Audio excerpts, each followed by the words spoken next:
The case featured in this episode has been researched using police records, court documents, witness statements, and the news. Listener discretion is advised.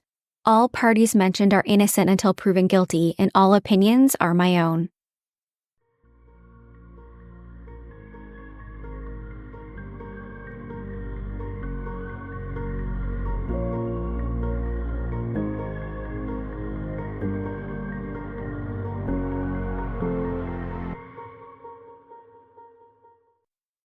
Hey everyone, my name is Nikki Young, and this is Serial Napper, the true crime podcast for naps. I'm back with another true crime story to lull you to sleep, or perhaps to give you nightmares.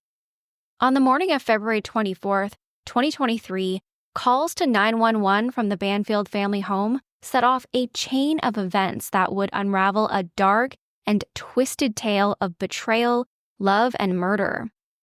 When police arrived, they found Christine Banfield, a mother and wife, barely alive with multiple stab wounds to her body. Nearby, a man named Joseph Ryan was found dead, shot in cold blood. The scene was puzzling. Christine's husband, Brendan Banfield, the couple's au pair, Juliana Magalhães, and their 4-year-old daughter were all present at the home, yet unharmed. So what had happened? According to the au pair, Juliana, she had left the house early that morning with the child to go to the zoo, only to return later after forgetting the packed lunches. What she found when she returned was a strange car that she didn't recognize parked in the Bandfield home driveway. Concerned, she decided to call her employer, Brendan Banfield, and he rushed home to see what was going on. Brendan and Juliana claimed that they entered the home together and heard noises coming from upstairs. When they walked into the master bedroom, they discovered an unknown man, Joseph Ryan, with the naked, bloody body of Christine Banfield. In an attempt to save Christine, Joseph was shot and killed. Apparently, he had been invited to the home by Christine for a tryst after chatting on a fetish website, and things got out of hand. But during the investigation, this story quickly fell apart. What started as a case of self-defense soon crumbled under the weight of suspicion, lies, and secrets that no one was prepared to uncover. So dim the lights, put your phone down, and listen to a story of love, betrayal, and murder as we ask ourselves, how well do we really know the people who are closest to us? So let's jump right in. To those who knew them, the Banfields appeared to be a happily married couple in love.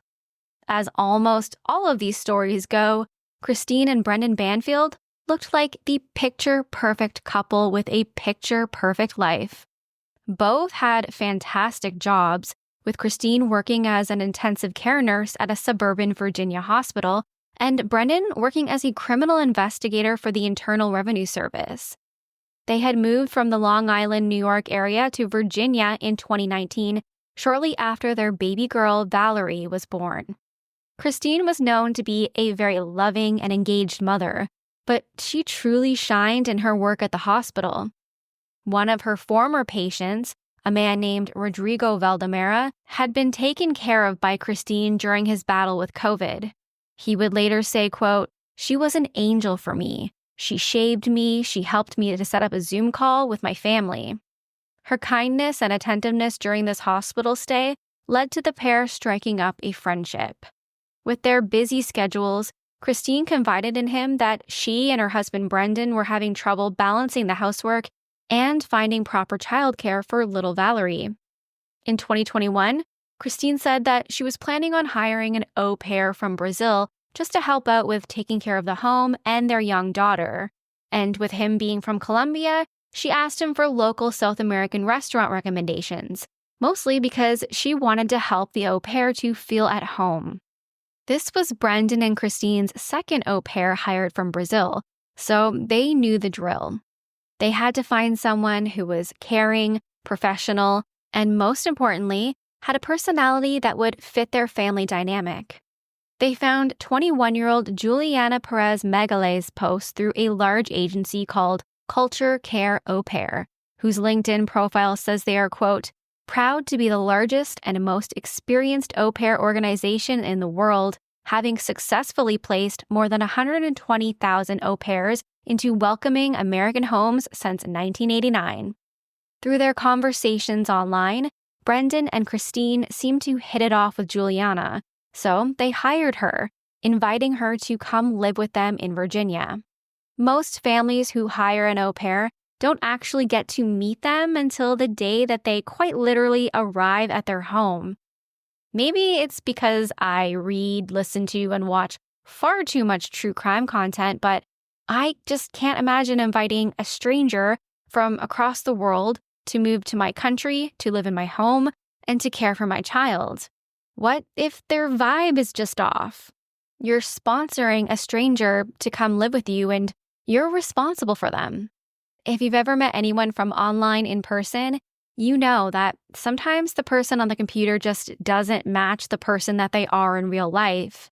Not only does it seem kind of dangerous or at the least like an uncomfortable situation for the family doing the hiring, but what about the au pair? Leaving your home country to move into a stranger's home where you quite literally depend on your employer to house you, feed you, pay you, and allow you to stay in this new country. Side note, I did an episode many years ago now on Sophie Leonette, an au pair who suffered a really tragic fate at the hands of the couple that she moved in with. I highly suggest you go listen to it. Either way, Juliana was said to be over the moon excited to have this opportunity. One of her friends from Brazil would say, quote, "Juliana wanted to travel and learn English. She was excited because she had just graduated from nursing classes and was coming to live with a nurse, so they had much in common." And at first, when Juliana arrived at the Banfield's home, everything seemed to be great. Her friend would say she seemed happy, it was easy, everything was working perfectly. Or so it seemed. On the morning of February 24th, 2023, Juliana left with the 4-year-old Valerie for a day trip to the zoo. It was just after 7 a.m. Mr. Banfield left for work around the same time, while Mrs. Banfield remained at the home. Juliana had been working for the Banfields for just under 2 years at this point. Shortly after leaving, Juliana realized that she had forgotten their packed lunches, so they returned to the home to get them. However, Juliana would say that she stopped in her tracks when she discovered an unfamiliar car parked in the driveway. Now, personally, this wouldn't immediately bother me or worry me, but for whatever reason, this seemed to concern her, so she called Christine, but there was no answer. When Christine didn't pick up, she decided to call Brendan Banfield, who told her that he was coming home to see what was going on. When he arrived, the two went inside the home together, with Brendan heading upstairs and Juliana bringing little Valerie to the basement. According to their statements, Juliana heard loud shouting coming from upstairs, so she ran up to the master bedroom to see what was going on. There, she found a strange man holding a knife to Christine Banfield. Christine was naked, and it appeared that she had already been stabbed. Brendan was holding his service weapon aimed at the man, shouting, "Drop the knife." When he didn't, Brendan shot him. Then, according to what Juliana would later tell investigators, Mr. Banfield told her to go to a safe located in the bathroom and retrieve a second gun, giving her the code to open it. She did as instructed, and when the downed man appeared to move, she fired the gun at him again, later arguing that she acted in self-defense in order to protect the family. 911 dispatch would receive at least 2 phone calls from the Banfield home within 1 minute of each other, but the caller kept hanging up before dispatchers could get out any information. Then, approximately 10 minutes after the last hang-up, they received a phone call from the au pair, Juliana, who said something to the effect that a friend had been hurt. It could have very well been due to the language barrier. Either way, Mr. Banfield grabbed the phone from Juliana and told dispatch that he had just shot an intruder in his home who was stabbing his wife. When police arrived on the scene, they found Christine Banfield suffering from multiple stab wounds. She was barely alive and quickly transported to the hospital, where she would unfortunately die from her injuries. As for the strange man or intruder who had been shot, he would be identified as 38-year-old Joseph Ryan. But what was he doing there? Police interviewed both Mr. Banfield and Juliana about what had happened, some of which was captured on body cam footage, which I will play for you now. I can talk to her if you want. Thank you. I'm sorry. What's going on this morning? I was going out. It's okay, take a breath. It's okay. Take a minute, okay? I need some water.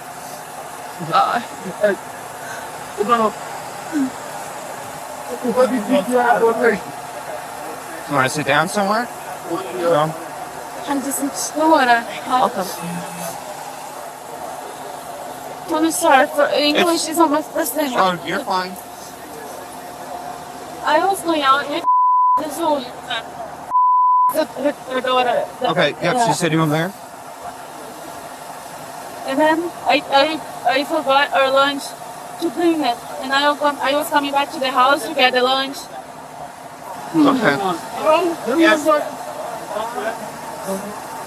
Then we saw this car, a strange car, and I called her. Why the car is here?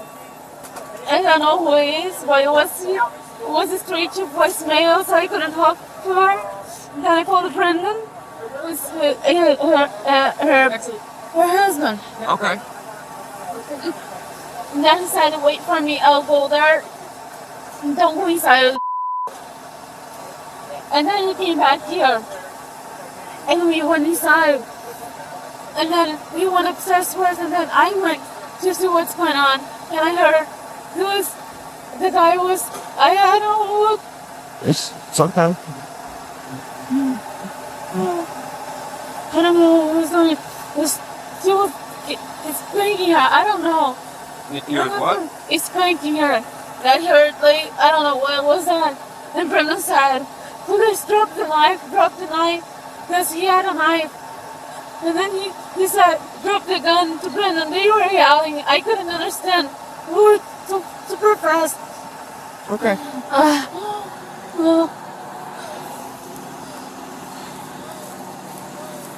It's okay. You want me to see if I can try to get you some water? Yeah. Yeah. I don't know. I'm anxious. Okay. So, you live here? I'm Venice. I'm au pair. You're an au pair? Okay. Yeah. Okay. It's okay. It was a lot of blood. And we're seeing that. It's okay. I know it's traumatizing. Let's see if we can... Just watch your step here, alright? You're okay. I need to calm down to the... Okay. We'll find... Alright, you can give her a big hug. Okay? Hey, do we know where the little girl went? Yes. I last saw her with Patani. Yeah, with Patani. Yeah. Okay, I'll check with them. Alright. You're okay. You know, the Where was terrible. There she is. Okay? You can give her a big hug. Alright, I'll hold your water for you when we get up there. She's okay. Alright, I'll give you a minute to talk with her. I don't know what to tell her. You don't have to tell her anything, okay? You just give her a big hug, tell her she's okay? Well, she's gonna ask what happened. Okay. So you don't need to tell her just yet, okay? Police would recover a knife and 2 guns from the scene. But what was really unusual is that they found no signs of forced entry. So was Joseph Ryan, this man who had been stabbing Christine, invited into the home?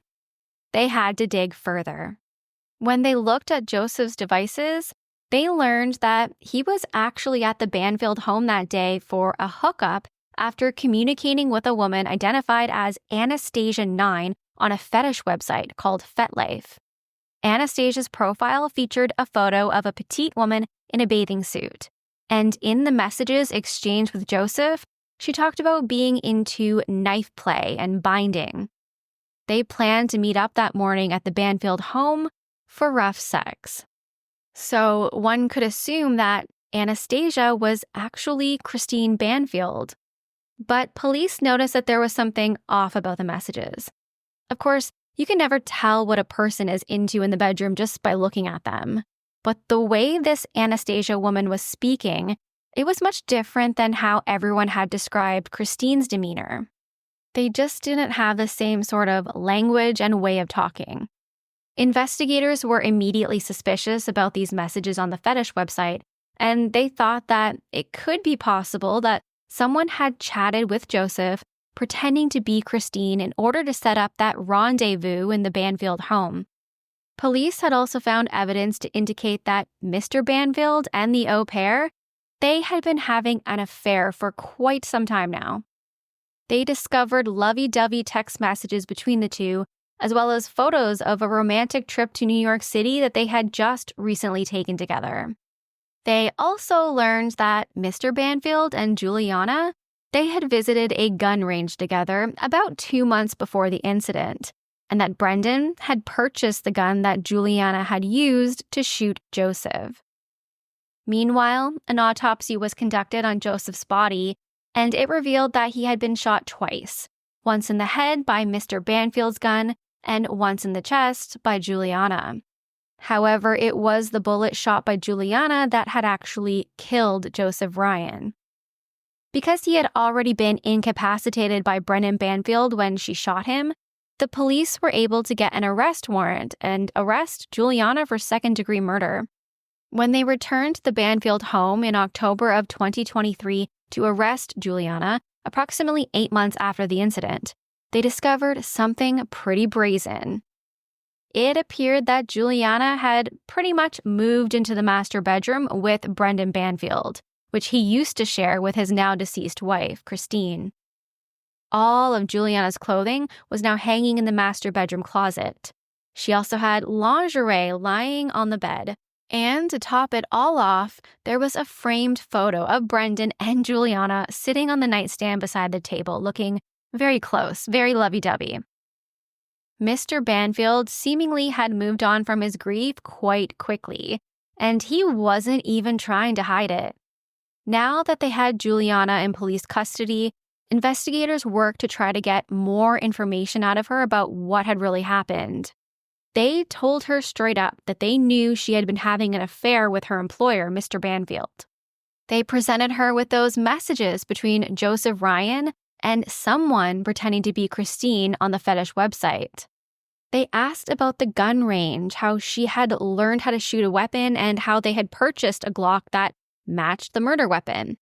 They really worked with the evidence that they already had in hand to find out even more about what had happened the day of this double homicide.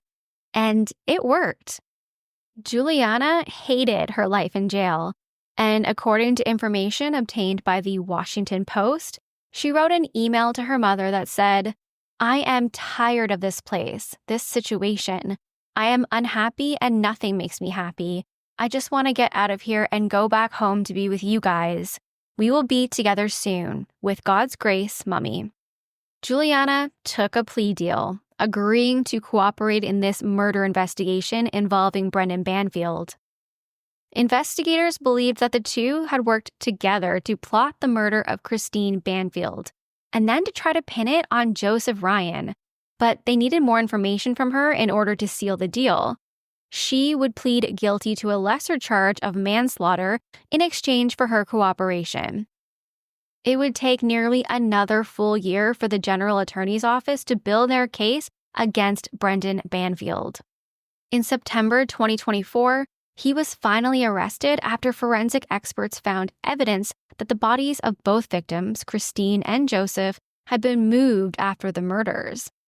In fact, post-mortem, Joseph's arms had been moved and then smeared with Christine's blood to make it look like he had stabbed her to death and was now covered in all of her blood. But the prosecution believed that it was actually Brendan Banfield who who had killed his wife and then framed Joseph. And they had a very strong case to support that theory. Messages between Brendan and Juliana dating back as far as August 2022 showed that he had a desire to get rid of his wife. There was also evidence that showed premeditation. Just a few weeks before the incident, it's alleged that Brendan created a profile on the fetish website FetLife, which caters to adults who enjoy BDSM, bondage, and role-playing. He set up the Anastasia 9 profile, pretending to be his wife, Christine. Then he began communicating to Joseph Ryan, who was very open about his sexual preferences. Brendan even directed Juliana to speak to Joseph on the phone, pretending to be Christine, to set up this rendezvous. On that call, they agreed to a, quote, consensual sexual encounter involving the restraints used on them, the clothing being cut with a knife, and other violent role-playing games. They set up the perfect scenario. Shortly before the murders, both Brendan and Juliana replaced their cell phones to try to get rid of any evidence, but of course we know that doesn't necessarily work. Most things are backed up these days in the cloud.